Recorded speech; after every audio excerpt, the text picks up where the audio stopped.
राम राम भाइयों, मेरा नाम अनिल सोलंकी है। मेरे यूट्यूब मंच लाउड जाट वॉइस में आप सबका स्वागत है। दोस्तों, आप सबके लिए खुशखबरी है। अगर आप सच में राष्ट्रवादी हैं, अगर आप नकली राष्ट्रवादी नहीं हैं, सच वाले राष्ट्रवादी हैं, तो आप लोगों के लिए खुशी की बात है। दोस्तों, हमारे देश की स्टार एथलीट विनेश फोगाट ने कुश्ती में वापसी की घोषणा कर दी है और वो मैट पर वापस आ रही है। यानी शेरनी ने दहाड़ना शुरू कर दिया है। शेरनी की दहाड़ से गीदड़ों के खेमे में खलबली मचनी स्वाभाविक है और खलबली मच चुकी है। और अभी जब मैं ये वीडियो अपलोड करूँगा तो आप कमेंट बॉक्स के अंदर पढ़ना, जो लोग वो गीदड़ हैं वो गीदड़ में आएंगे, कमेंट करेंगे उल्टे सीधे, और उनके नाम ज़रूर आप पढ़ना। और नाम के पीछे जो सरनेम है उससे पता चल जाएगा कि वो कौन से लोग हैं जो कहते तो अपने आप को देशभक्त हैं।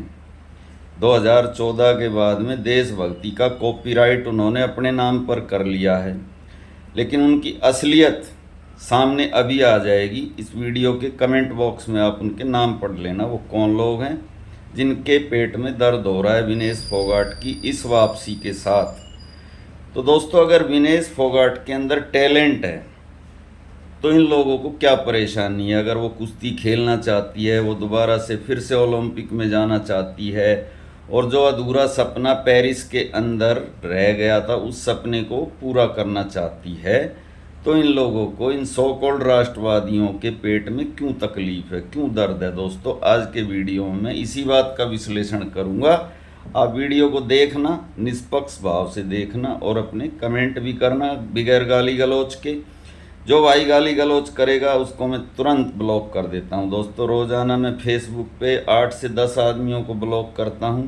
अगर सभ्य भाषा में मेरी बात का जवाब दोगे तो ब्लॉक नहीं करूंगा, लेकिन अगर गाली दोगे तो तुरंत ब्लॉक कर दूंगा। दोस्तों, तो मैं उन लोगों से जो ये बात कहते हैं कि विनेश फोगाट अब बूढ़ी हो गई है, बच्चे पैदा कर दिए हैं, वो क्या कुश्ती लड़ेगी, क्या कुश्ती जीतेगी, क्या देश के लिए मेडल जीतेगी।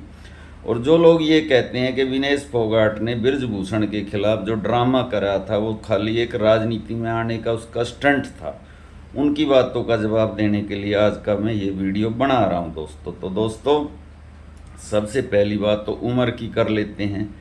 विनेश फोगाट की उम्र अभी हुई है 32 साल, और 32 साल की उम्र कोई ज़्यादा नहीं होती है। आपने एम मैरी कॉम का नाम सुना है, जो कि मणिपुर की बॉक्सर थी। वो 4 बच्चों की माँ बन चुकी थी और 6 बार वर्ल्ड चैंपियन रही थी। 34 साल की उम्र में वो लास्ट 6ठी बार वर्ल्ड चैंपियन बनी थी।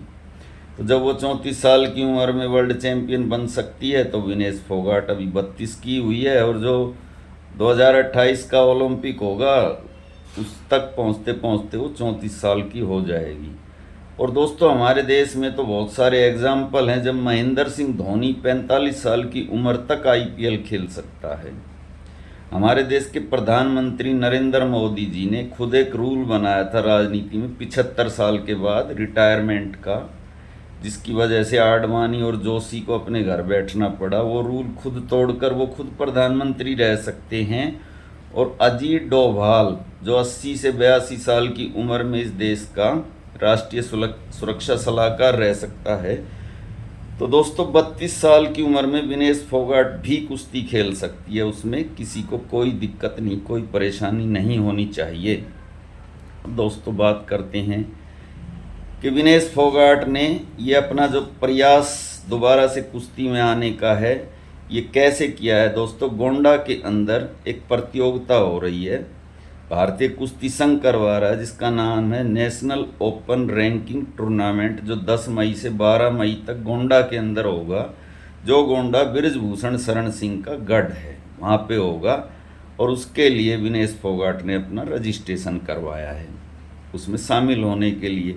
और उसको ऐसा करने से रोकने के लिए जो बृजभूषण सिंह का डमी बैठा हुआ है ना, संजय सिंह, उस संजय सिंह ने पूरा जोर लगाया। उसने किया ये कि इसका रजिस्ट्रेशन कराने की लास्ट डेट थी 30 अप्रैल। इसने 28 अप्रैल को ही वो पोर्टल बंद कर दिया। तो विनेश फोगाट मीडिया के सामने आई, उसने मीडिया को सच्चाई बताई, तब उसको मजबूरी में वो पोर्टल खोलना पड़ा, क्योंकि आफ्टर ऑल विनेश फोगाट 2024 के ओलंपिक के फाइनल में जाने वाली स्टार पहलवान है, और इस समय वो एक विधायक भी है दोस्तों। तो इसलिए अब दोस्तों 2024 में इन लोगों ने, इन सो कॉल्ड राष्ट्रभक्तों ने विनेश फोगाट को 2024 के ओलंपिक में वो ना जा पाए, इसके लिए क्या क्या षड्यंत्र किए थे। सबसे पहला षड्यंत्र तो ये था कि जिस समय विनेश फोगाट अपने पैर की चोट के सदमे से उबर रही थी या उसका इलाज करवा रही थी, इन लोगों ने जो उसकी वेट कैटेगरी थी 53 किलो, उसमें उसकी जगह एक और लड़की अंतिम पंघाल को सिलेक्ट कर लिया। उसके बाद विनेश फोगाट ने जब ओलंपिक में जाने का अपना दावा प्रस्तुत किया तो इन लोगों ने ये कहा कि अभी आप 50 किलो वेट कैटेगरी में जा सकती हो। तो मजबूरी में उसको अपना वज़न कम करके 50 किलो वेट कैटेगरी के अंदर ही जाना पड़ा। तो ये लोग, ये सो कॉल्ड जले फूके लोग विनेश फोगाट को एक चला हुआ कारतूस, एक फुस्सी बम बोलते थे और ये कहते थे कि अब ये जो खिलाड़ी हैं जो बृजभूषण के खिलाफ प्रदर्शन या धरना या जो भी कर रहे हैं, इनके बस की अब कुश्ती खेलना रहा नहीं है, बूढ़े हो गए हैं, इनमें दम बचा नहीं है, इसलिए पब्लिसिटी पाने के लिए बृजभूषण सिंह के खिलाफ जंतर मंतर पर जाकर बैठ गए हैं। खैर, तो विनेश फोगाट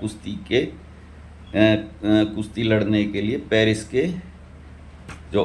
में जो ओलंपिक था वहाँ पर पहुँच जाती है। दोस्तों, जिस दिन विनेश फोगाट के 3 मुकाबले होने थे, उस दिन उसका प्रदर्शन देखकर पूरी दुनिया का मुंह फटा का फटा रह गया। दोस्तों, ये कोई मामूली अचीवमेंट नहीं था।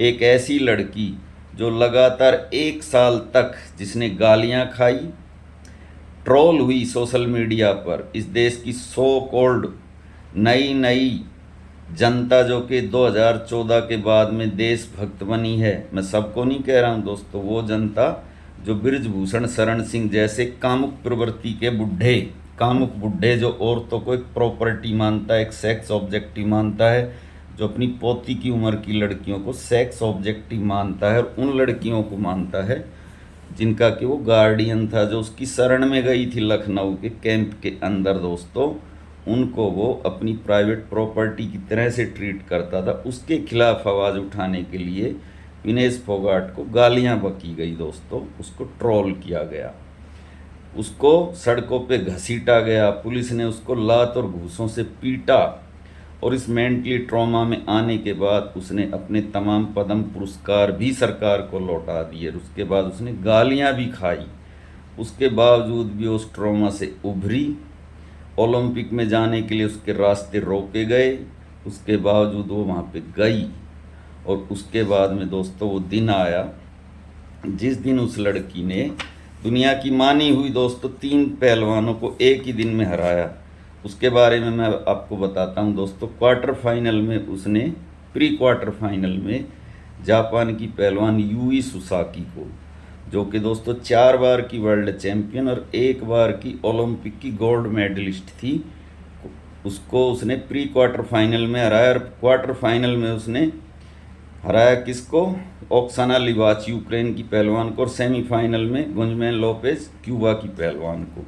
तो उसका ये करिश्मा देखकर दोस्तों पूरी दुनिया का मुंह फटा का फटा रह गया कि इतना सारा मेंटली ट्रॉमा झेलने के बाद भी कोई पहलवान इतनी मेंटली प्रिपेयर हो सकती है कि वो दुनिया की 3 नामी पहलवानों को एक ही दिन में हरा दे। और फिर अगले दिन वो नंगा नाच हुआ दोस्तों, जो पूरी दुनिया ने देखा किस प्रकार से इस लड़की के साथ षड्यंत्र करके उसको ओलंपिक से डिस्क्वालीफाई करवाया गया। ये संजय सिंह, जो उस समय सस्पेंड था, कुश्ती संघ का अध्यक्ष भी नहीं था, ये वहाँ पेरिस में कर क्या रहा था दोस्तों? एक सोचने वाली बात है। ऐसा क्या हुआ कि 100 ग्राम वजन उस लड़की ने पूरी रात वो भूखी रही दोस्तों, अपना पसीना बहाया, सोना बात किया, अपना खून निकलवा, अपने नाखून काटे, अपने बाल काटे, पूरी रात भूखी रही, प्यासी रही, पूरी रात उसने कुश्ती करी अपना वज़न घटाने के लिए। सुबह वो बेहोश भी हो गई, हॉस्पिटल में एडमिट भी होना पड़ा।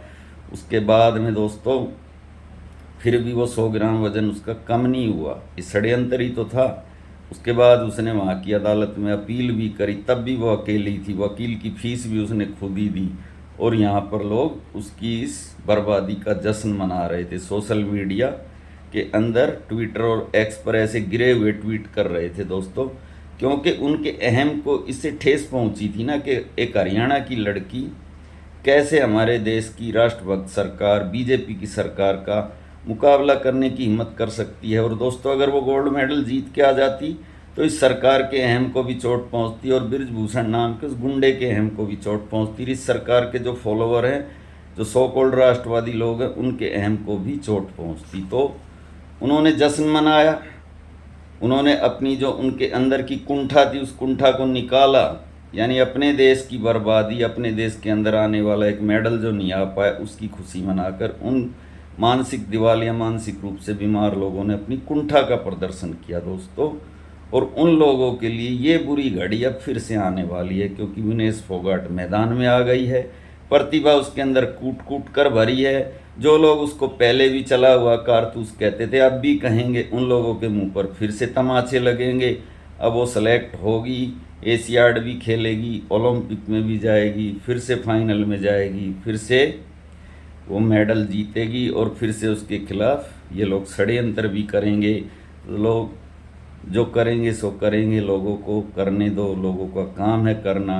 लेकिन हम लोग देखेंगे दोस्तों, आने वाला समय काफ़ी इंटरेस्टिंग होने वाला है इस मामले में। आप सबको भी देखना चाहिए ये सब जो नए नए देशभक्त बने हैं, सो कॉल्ड देशभक्त और असली देशभक्तों की इस लड़ाई में कौन जीतता है।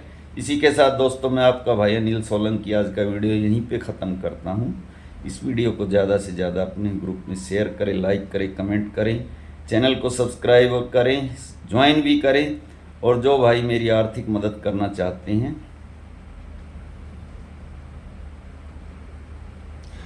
वो इस QR कोड को स्कैन करके मेरी आर्थिक मदद करें, जिससे मेरा हौसला बढ़े और मैं आगे मोटिवेट हूँ और वीडियो बनाने के लिए। थैंक्स भाइयों।